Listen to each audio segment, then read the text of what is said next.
Welcome to our channel. Today we how to set up linear integration for bug reports from your no-code app. Detailed guide step by step clearly.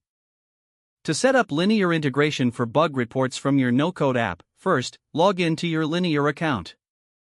Navigate to your organization settings by clicking on your profile icon in the top right corner. Select the Integrations tab from the menu on the left side. Click on the New Integration button to start the integration process. From the list of available integrations, choose the option for your no-code app. Follow the prompts to connect your no-code app to Linear. You may need to authenticate your no-code app by providing an API key or access token.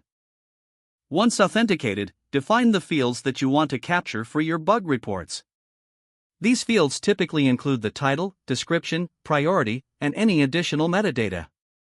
Next, set up the triggers within your no-code app that will send bug reports to Linear. This can usually be configured in the app settings under the Automation or Webhooks section. Map the fields in your no-code app to the corresponding fields in Linear. Ensure that the data types match to avoid any issues during transmission. Test the integration by submitting a bug report from your no-code app. Check Linear to confirm that the bug report has been created successfully. If the report appears, your integration is working as expected. In case of any errors, troubleshoot by reviewing the integration settings and the API documentation. Once confirmed, you can now start tracking bug reports efficiently in Linear.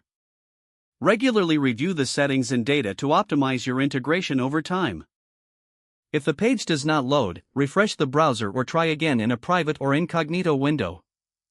Make sure you are using the correct email address, then retype it carefully to avoid small typos. If your password is not accepted, use the reset option and create a new strong password you can remember. Check your spam folder for verification or security emails, then complete any requested confirmation steps. Enable two-factor authentication if available to improve account security and reduce unauthorized access risk. After signing in, review your profile details If you see an error message, note it down and try again after restarting your device and internet connection. Log out when you finish, especially on shared devices, to keep your account and payment information secure. If the page does not load, refresh the browser or try again in a private or incognito window. Don't forget to like this video and subscribe to our channel for more step-by-step tech guides.